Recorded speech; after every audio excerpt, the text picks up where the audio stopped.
Throughout the history of manga, we've seen a lot of curves, we've seen a lot of asses, a lot of breast, and a lot of boing. But how do we rank these gorgeous, luscious women? Do we use our dicks? His dick is compromised. Stay back. Do we use our heads? But I don't want to use my head! Do we use a rubber? I seriously have no idea.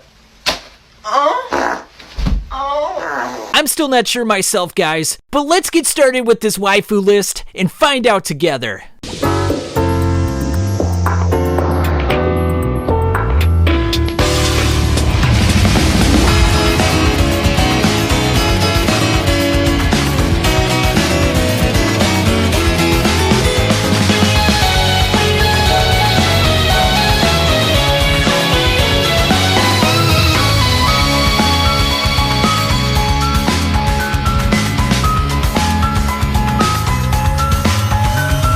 But in all seriousness, guys, this waifu list is going to include women that are not only attractive, but have redeeming qualities. Qualities that I could see myself wanting in a desirable mate. Now, this list is going to include women from Berserk, Gantz, JoJo Part 6, Dorohedoro, JoJo Part 7, Jojolion, Hunter x Hunter, Blam, Vinland Saga, Neon Genesis Evangelion, Velveteen and Mandala, Vagabond, Beastars, Claymore, Battle Angel Alita, Death Note, Tokyo Ghoul, and finally, Oyasumi Poon. But without further ado, guys, let's get into those luscious women. Well, actually, we're going to start with the F tier, so it probably will be the women who aren't so luscious and aren't so nice.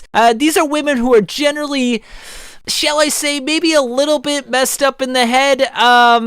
Maybe that's a little too crude, but women who probably are going to make your life a living hell and just make more work for you than you really want. Alright, so on the F tier, we first got up Priscilla. Now, Priscilla is part of the Claymore series. She's the one that killed Teresa and made Claire really pissed off and made her chase her all around the world. And Priscilla is just basically a murderous demon bitch, and she doesn't really have good body aesthetics, so what else can I say? Next, we have Ayako from Goodnight Poon. Now, Ayako was definitely a good-looking woman. She had some nice features, a nice face, nice-looking body overall, but she was a bit suicidal. And by a bit, I mean a lot. Had a lot of control issues and psychological issues, so just a bad dynamic. I mean, her and Poon's life went to absolute hell when they were together. Like, they didn't even really love each other. It was more infatuation, so that's really not what you're looking for in a waifu. You're looking for someone that you can form a bond with in the long run, rather than someone that you have feelings for and you're just going to ruin each other's lives to the umpteenth degree. Then we got Haru from Beastars. You know, furries on a waifu list is kind of weird, but who cares? Haru is very controlling. I mean, she basically makes Legoshi her bitch, and to be her boyfriend, you basically have to accept that you're a simp. So yeah, automatic F tier for me. Next up, we got Maeve from Blam. Now, Maeve has got to have one of the most disgusting body aesthetics I've ever seen. Now, she's not a normal human. She is a silicon-based creature, so that kind of explains it. But there are other silicon-based creatures that look a lot better than her. And I had a poll like a couple months back in which I was asking people which was the hottest woman in Blam. And for some reason, Maeve won. I'm like, what? Like, she looks like something out of like a fucking Friday the 13th movie. I just didn't understand it. So, looks really weird, murderous, psycho bitch. No thanks. Next up, we got Nina from Berserk. Now, Nina has a lot of bad qualities about her. Number one, she tried to get Joaquin to join a sex cult. Number two, she had some sort of disease in which she was bleeding from her vagina. And number three, she just wasn't very loyal, and she was kind of crazy at the end of the day. It turned out to be someone who just wasn't very reliable. And, you know, in a waifu, you want someone who's reliable, someone who's not going to run away from danger, and someone who's going to have your back. So next up, we got Noi from Dorohedoro. Now, Noi is basically here for one reason and one reason only. I hate the look of muscular women. I just can't get around it. I mean, she looks like she's 300 pounds of pure muscle, and the writer for Dorohedoro is a female mangaka, and she draws every character in the manga with huge tits, except for Abisu, who has like no tits. So it's like, there's no in-between with her. It's either they have huge tits or no tits. And like, I feel like for females maybe, they got this misconception in their head that like, to be hot, you have to have huge breasts. And that's not true in the least. Like, I like women with C cups. Like, I like someone who looks proportional. I'm actually more of an ass man myself, but the boobs don't have to be huge for them to look good. I mean, the bigger they get, the more they sag, and when it's off kilter with like the body dynamics, it just kind of looks weird to me. So like, I just don't like the huge breasts that are probably like G cups, and like the muscular body, it's just a turnoff. I'm not gonna lie. It's like if you put tits on Arnold Schwarzenegger, like who thinks that's hot? Okay, so now we got Rilful from Claymore. Now, Rilful was kind of psycho as well. She made Doff her simp, and Doff wasn't even the boyfriend or anything, so like, you're basically taking her orders, doing whatever she says, and she kind of had a tsundere-like personality, so yeah, no thanks. Rize from Tokyo Ghoul, again, very controlling, manipulative. You would probably be her simp. She was controlling Kaneki from beyond the grave inside his psyche. I mean, yeah, no thanks. Although I will say she does have a dynamite body. Maybe she belongs on the D tier, but nah, I'm gonna say F. And then the last one we got in the F tier is Oko from Vagabond. Now, Oko was the one who married Matahachi, and she opened up her own sex shop, or whorehouse, if you will. You know, appearance-wise, she doesn't really have much going for her, to be honest, and, you know, her personality was just kind of like angry Japanese woman, so yeah, no thanks. Okay, so now we're on to the D tier. Now, first one up, we got Nikaido from Dorohedoro. Again, as I talked about with Noi, breasts are just way too large, like, and she's got no ass whatsoever. She's basically flat in the ass department. See, that's what I like in a woman, someone who's proportional, a nice round plump butt, some good tits, not huge, just nice firm good tits, and kind of a curvy, slenderish body, nice and balanced all around, and Nikaido just doesn't meet those requirements because of the fact that her tits are so fucking huge! Then we got Mitsuba from Jojolian. Now, Mitsuba had a good-looking body. She did have her nose replaced by stone later on in the story, which looked kind of weird, almost kind of like Tin Man from The Wizard of Oz, although his body was made out of tin and not stone, but you kind of get the idea. And although she was protective of her family, I just kind of get the feeling that she has that rich girl kind of vibe where, you know, unless you're making like a ton of money and living in a mansion, she's just not going to really care much about you. And she kind of has that like basic girl kind of vibe to me, like not much personality. Next up, we got Mandara from Velveteen and Mandara. Now, probably most of you haven't read the manga. She's got a pretty good looking body, but she's absolutely batshit crazy. Probably has a case of schizophrenia, so that would be a challenge to deal with, so hence the reason she's so low on the list. Then we got Kato from Jojolian as well. Kato, definitely protective of her family, but kind of a standoffish personality, and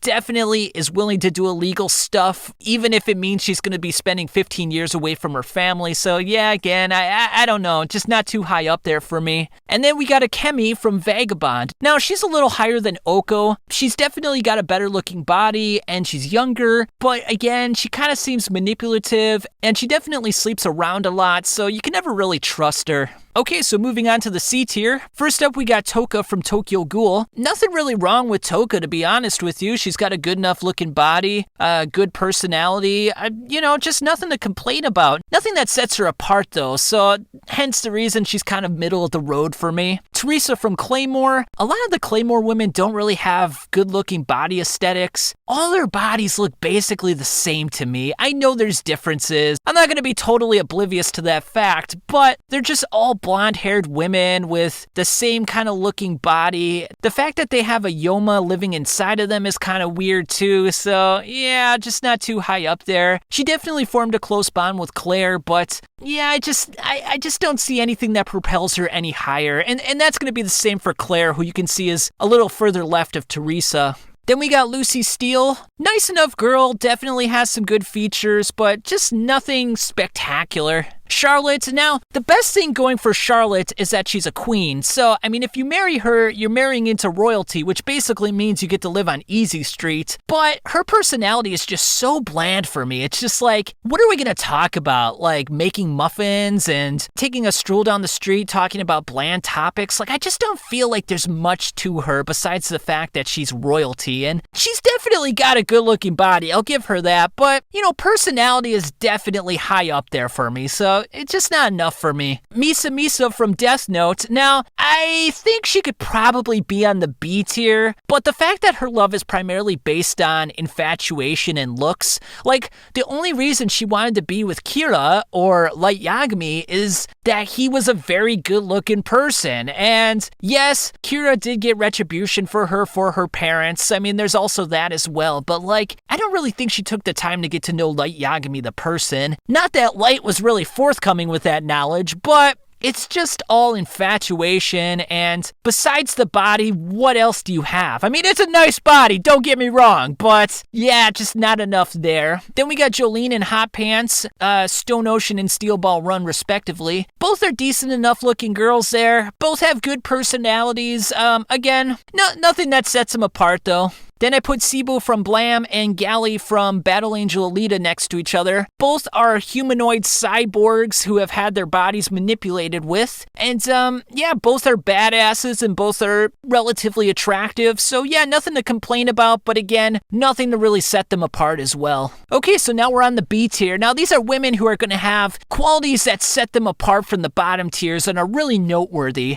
First up, we got Nausicaa from Nausicaa, the Valley of the Wind. Now, Nausicaa probably doesn't have the best looking body on this tier. In fact, she probably has like the worst looking body compared to all the other girls on this tier, but her personality is off the charts. The fact that she's not self-serving in the least, and the fact that she's willing to fight for what she believes in no matter what, are really good characteristics, and I think something that is desirable in a mate. Next up, we got Yasuho from Jojolion. Again, someone who puts the lives of others before herself. I mean, she's a babe, don't get me wrong, but the fact that she stuck with Josuke and was willing to fight for him and protect him and help him out any way she could, even though other people were trying to take them apart, is a very good redeeming quality about her. Then we got Pito from Hunter x Hunter. Now, she was one of the Chimera ants and basically batshit crazy, but here's the thing, she's got a nice looking body, she's a furry, and I kind of like her personality. I like a girl who, not too crazy, but a little crazy, someone who's adventurous,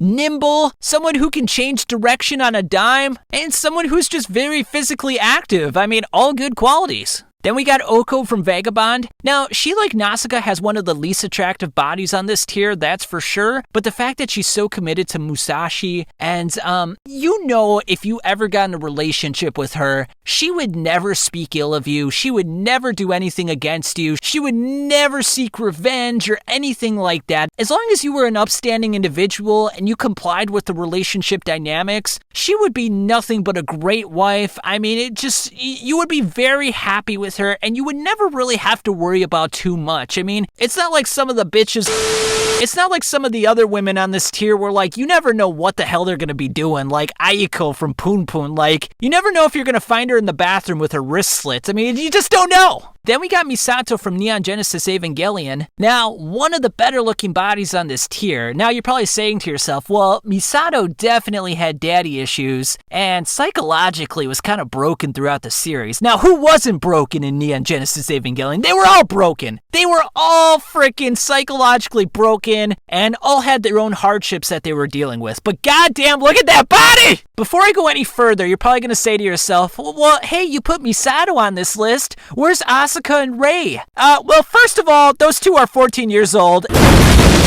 And second of all, enough said. Now, next up, we got Juno. Now, you're probably saying to yourself, well, wait a minute. You just said no 14-year-olds. But Juno, isn't she like 14 or 15? Well, here's the thing. So wolves, like dogs, they go by 7 years for every human year. So technically, she's like, what, not 80 or 90? So I think it's okay. The things I love about Juno is she's very confident in herself, has an alpha-type personality, and is just a drop-dead gorgeous-looking babe. Now, Farnese from Berserk, like Misato, has a lot of baggage. A lot of things about her past are kind of questionable. I mean, the fact that she was burning people and then later masturbating to it, I mean, it's just kind of a little weird. But, you know, living in the world of Berserk, that just kind of comes with the territory, so you really can't blame her too much for that. But holy shit, just look at this body, guys. Are you kidding me?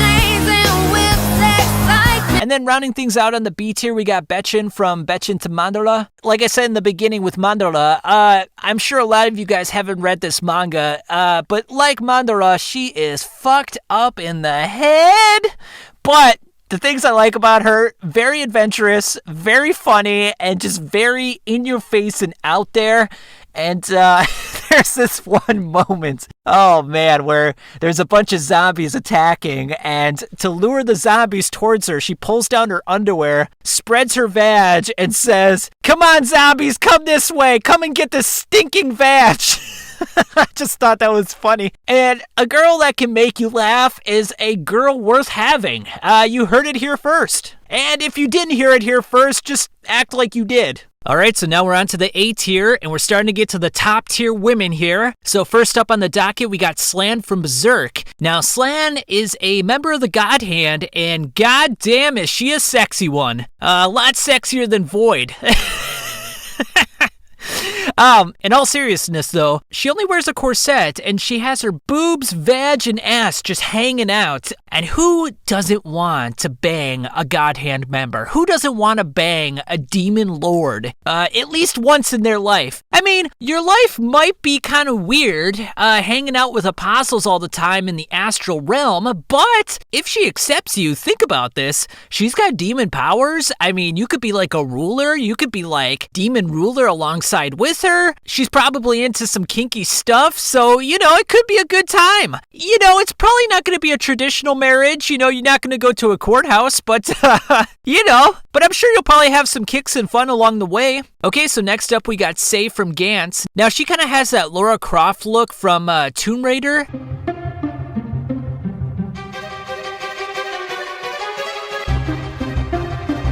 That's because I believe she was modeled after her, and, you know, she's got the big tits, and she actually turned out to have a very good personality. She cared for Kay a lot, and if it wasn't for Raika and Tai, I believe Kay probably would have went with her. So, I mean, it was the first person that Kay had sex with in the manga, so, I mean, I guess that speaks volumes. And speaking of Raika, she's next up on the list. Definitely a gorgeous babe. I mean, what can you say? I used her for the thumbnail. I used her in the background of this image. So, I mean, what else can you say? I mean, just everything is proportional. Everything looks great. I love the long, dark black hair. Just a good woman, too. I mean, you would think, being a movie star and all, that she would kind of be a little standoffish, but not the case in the least. She has a very good personality. I think she would deeply care about you, and I think she would just be an all-around good waifu. Then we got Luca from Berserk. There's this one scene in Berserk when she's in the bathhouse, and god damn! But the things that set Luca apart from a lot of the other girls on these tiers was that she was so caring of the other prostitutes. You know, like, whenever she would receive gifts from men, she would sell it and split it amongst the prostitutes. So it's not like she was, like, out for herself and trying to make as much money as possible. She cared for Elaine. She cared for Nina, despite the fact that she joined a sex cult. Just a really caring, empathetic person, and you really can't say anything bad about her. Altruistic, nice, good-looking girl. I mean, what else can you say about her? I mean, just top-notch in every regard. And then we round things off with Gudrid. Now, in terms of, like, appearance, Gudrid probably has, like, the least attractive body on the A tier. However, Gudrid, personality-wise, the way she cares for Thorfinn, and the one thing I really like about her is when they tried to marry her to Sigurd, she obviously knew that that wasn't the person for her, and she just didn't accept it. You know, she's like, I'm gonna be with a person that I truly care about, someone I truly love, and she's very ballsy, has a little bit of attitude, but if you get in her good graces, if she ends up loving you, the reciprocation of affection is going to be tenfold. So very high up on the tier list for me. Next up, we got Anzu. She's on the S tier, and she's from Gantz. Now, at first, when Kato first met Anzu, she kind of had a bully personality. personality. She was laughing in his face, was making fun of him, calling him a retard and stupid, and we kind of saw later on that was more of a front, and she turned out to be very self-conscious and very scared, and once that exterior was peeled back, you kind of saw that caring, affectionate side, and the reason I put her one tier higher than Rika is, like I said earlier in the list, I'm more of an ass man than anything else, and goddamn, look at that ass! Also, I kind of like women with like medium to short hair. Like something about that is just really sexy to me. Not that I don't like long-haired women, but that medium to short hair look is just, that's where it's at, guys, I'm telling you. Next up, we got P-Cell from Blam. Now, P-Cell is a silicon-based creature, just like Maeve. But unlike Maeve, she actually has an aesthetically pleasing body. She's also a badass, has a very murderous side, but something about her, I don't know. I think the reason that I like her so much is she has that silent assassin type to her. You know, she's not so braggadocious.